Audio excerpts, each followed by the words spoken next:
In this video, we are going to be using charcoal to do a value study with lighting in 4 different ways. This is the charcoal I am using. It's just a simple willow charcoal. Any brand will do fine. You just need a little piece or two. And I'll also have a kneaded eraser. Kneaded erasers are very useful for doing charcoal.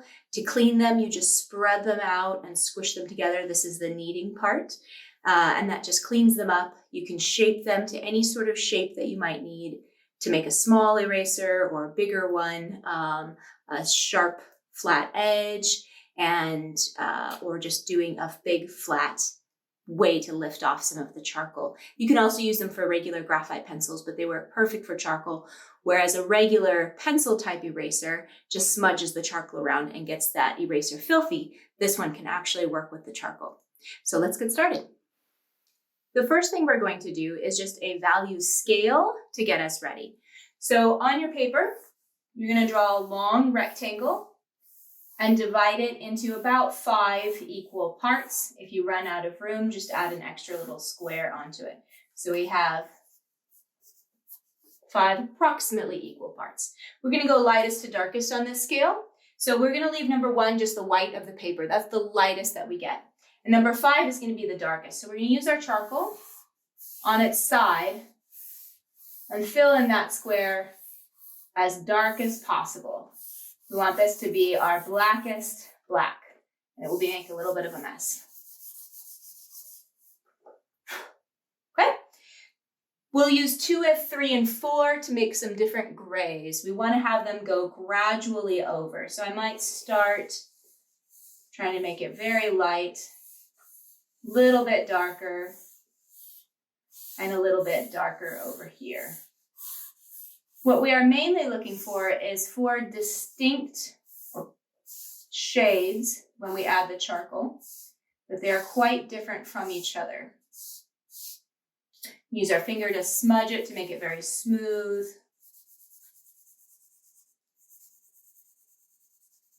If we smudge this one, it will actually lighten it up quite a bit because it's nice and dark. I just want to leave it like that. So this would work. If you want to try something a little bit more advanced, do a 10-step scale. This is only 5 steps, so 10 steps would be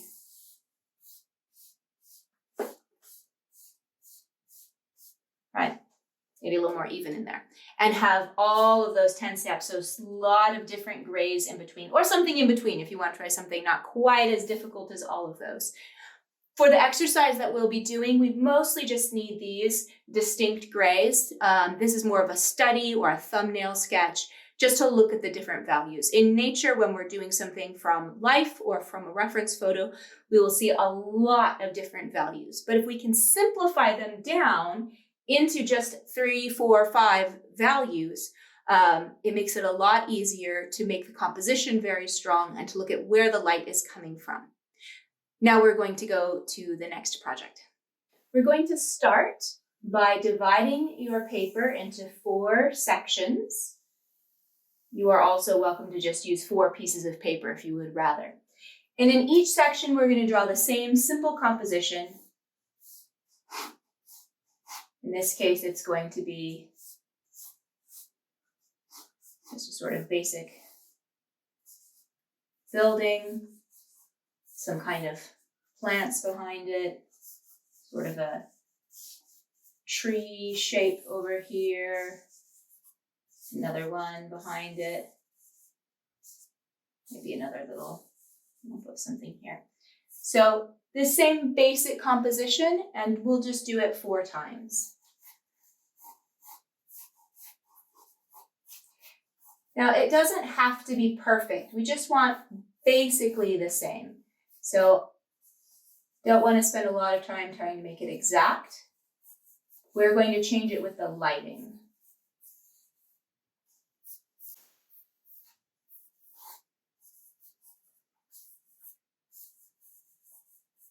Something like that.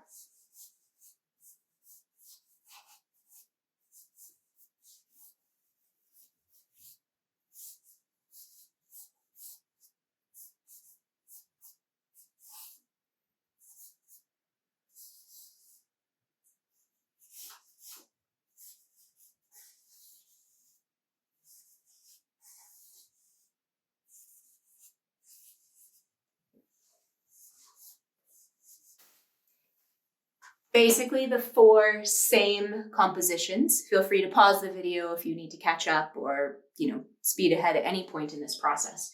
So they don't have to be perfectly matched. That's really very unimportant at this time. We're just going to work on getting the different values, like that value scale that we made, and putting them into different places. That value scale is like our paint box for charcoal. So if you had a paint box and you needed green, you dip into the green. With this one, we say, well, we need this type of gray. So you go to that number gray, or whatever the case may be for that. In the first one, we're going to have very low lighting. So that the sun was just coming up or setting. So it's very strong coming across from the right-hand side. So the front face of this building is going to be totally just the white of the paper. That's our brightest white, and we're just going to leave it like that. The side of it, however, will be a shadow. So I take the charcoal and I put it on its side to fill that in. This works easier than trying to use the tip of it like a pencil and have to color in every little piece. That'll take a long time. This gets a smoother look and just fills it in very quickly. And then I can smudge it a little bit with my finger. This will lighten it a bit, but make it very smooth. We also need to get in the roof because this side of it is also not having a lot of light, but it's a little bit different value from the side of the building here, just because there might be some more reflected light. And then I'll add a little bit of a darker line underneath.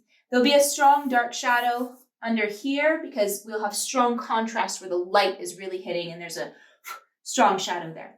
There may be a little bit, just a little shadowing in here because the inside of this building, there's some light streaming through, but if that was like an open doorway, it might be something like that. So again, the light is coming in low from the side. And if your little form here got covered up, we can just erase it right out. And there it is.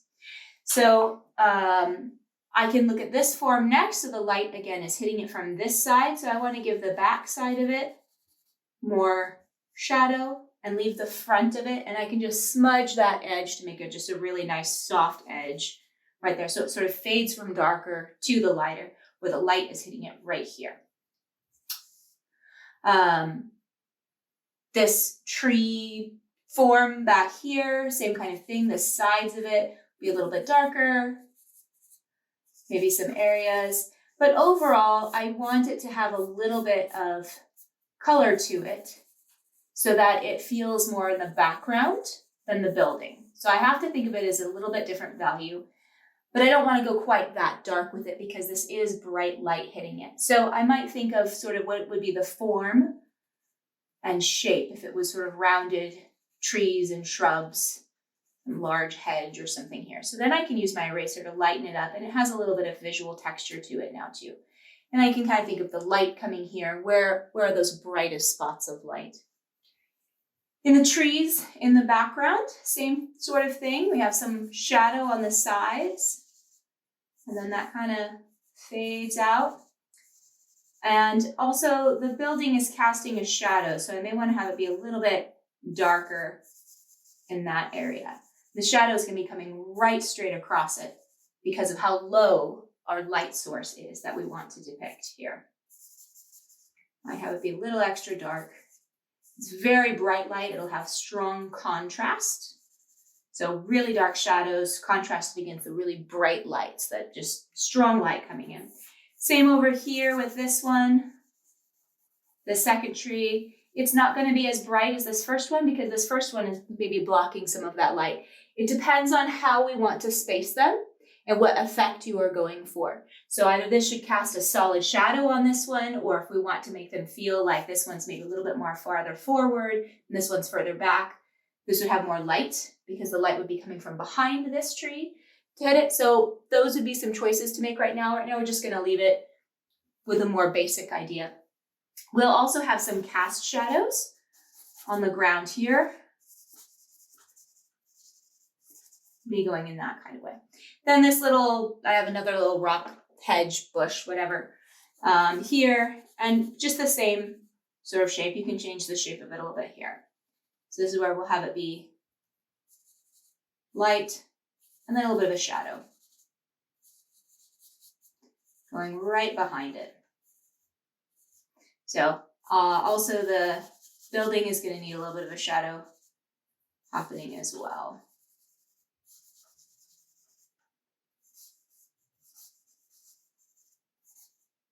So as we smudge and blend with the vine charcoal, it tends to erase very easily and lighten up, which is great for this kind of study. It's really nice to have it be smooth. It's a little bit messy, but it can create really soft areas. It's really wonderful to do, particularly portraits. Anything you want something really smooth and not too harsh. So it gets really nice blending, but you may just have to add in more charcoal after you blend and kind of go back and forth a little bit. So this would be the first basic value study that we do. So we have a strong light source coming from down low, thinking about where the light is hitting it, what values do we need to use, where are our darkest darks, where are lightest lights, and where are the in-betweens and how in-between do they need to be.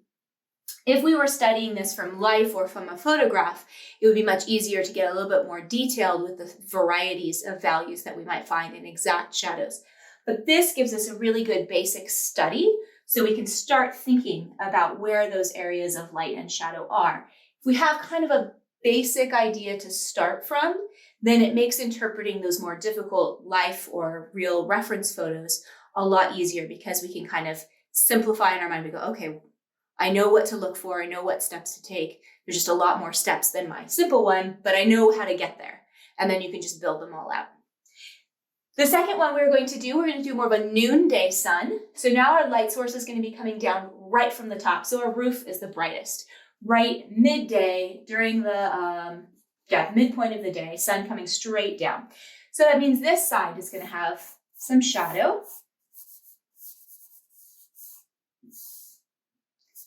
So is the front. But we want to give them two separate values, or else it all just looks like one solid gray form shape across the front. So I might decide this side is going to be just a little bit darker than the front side. Then I can smudge those in, make them nice and smooth. And I just want a little value change from one to the other, just enough to tell a difference. Now, in the noonday, if we look into a building with an open doorway like this, it might look very dark, especially a bright sun coming right down. We'll also want to have some strong shadows under the eaves here. So we really get this feeling of the sun shining right down, and those eaves might be really dark right underneath. Then we have this little bush here. It depends again now, how close is this to the building? Is it going to be under a shadow completely or not? But either way, the bottom part of it is going to be fairly dark, and then it will get lighter.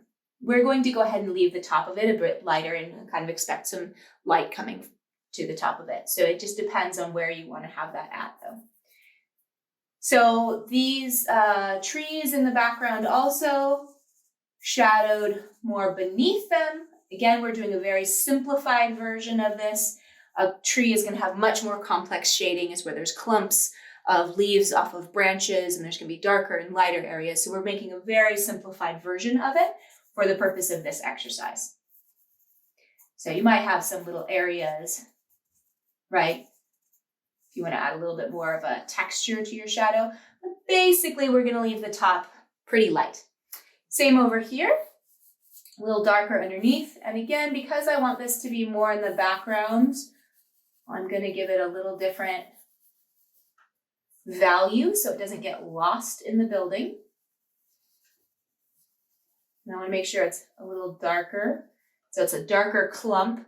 If this was a very dark building, if we were using color like that, this is a very yellow shaped object back there, we might switch those values. But for this purpose, I'm going to make it a little darker. And I might lighten up some of the top there and give it a little bit of form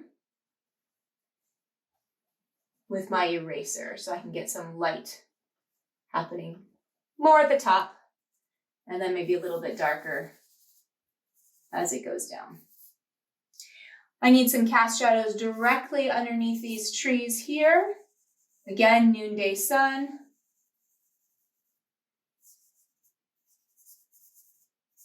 And make it a little bit darker right at their base. to draw in the stems a little bit, or the trunks rather. And I might want a little bit of a shadow here, just directly underneath the building, just to add a little bit of that feel, the direct shadow from the overhang. I have this other object here, same kind of thing. I just want a direct shadow beneath it, and the top of it to be bright white. So we have some of our lightest lights up there. So again, this is direct lighting coming down from the top, a sort of noonday look. There are lots and lots of details which we might add, but we're trying to just stick with a very simplified version. So we can just see where is the light source coming from, make that very obvious.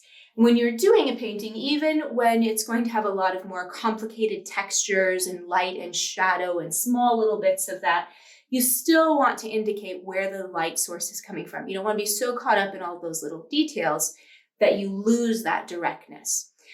This will help create a mood and help create areas of focus and just highest contrast and movement and more of a live feeling from your artwork. In our third one, we are going to do more of a dusk kind of say. So if we're going from morning, noon, this will be like our evening, but maybe kind of twilight. So this lighting is going to be much more soft, much less contrast. We're not going to have any bright light for this one, so there won't be any light of the paper left. So for this, we'll go ahead and now add in a little bit of a dusk. So our whole sky, which we have left blank until this point, we're going to go ahead and make a nice light gray. We're going to do it very lightly and then smudge it. If it ends up too dark, then go ahead and just use your eraser and lighten it up. This is one of the best ways to use that eraser when you have a large flat area. Maybe you need some areas really lightened up if it got a little bit too dark. Using that eraser, I like to put it just against a flat, smooth surface, and you can make it quite large, kind of spreading it out a little bit. You do this just on the table. So now it's a very smooth flat, and this can just lift up areas of color here. It's a little bit hard to see it on this because it is pretty light, but if you made this too dark, you can lift it up to make it lighter in that way. You can see it a little bit easier maybe here. So it made that a much lighter sort of area to that. So I can make this a really light gray all back here. And then I'm going to have also just a little bit darker for this area here on the roof. Not too much. I'm going to keep it fairly even through here.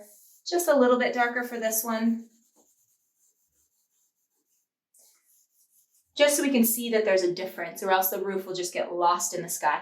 With this, it can be the kind of thing where really you could do it the opposite way, where the roof was a little bit lighter than the sky, and that would also work just fine. Mostly what we're looking for here is that it's just a little bit different, whatever direction that might be. It just needs to be a little bit different. So if I lighten it, I can go ahead and lighten it up quite a bit this way and decide if I want it to be a little bit lighter than the sky. Either way works fine. So this is, you need to maybe be, so with this, it's fairly close. So I might darken the sky a little bit if I wanted it that way, or at least next to it. So that's another technique, is I might just decide that near it, I want it to be a little bit darker and it can fade out, but that will give me that difference here. So I can see what's happening. And then we'll have just a little bit, a step darker for underneath.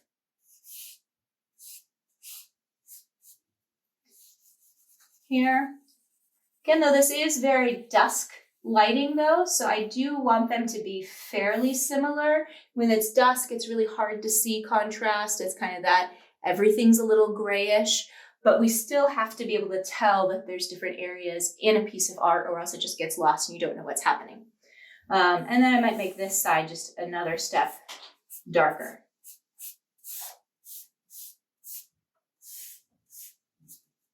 All right, if I smear it again, that'll smooth it out, kind of lighten it just a touch so that it helps keep it control of that value. And then I'll make this opening quite dark in here because I really want that to be that nighttime. It's just very dark. There's no light getting into that area.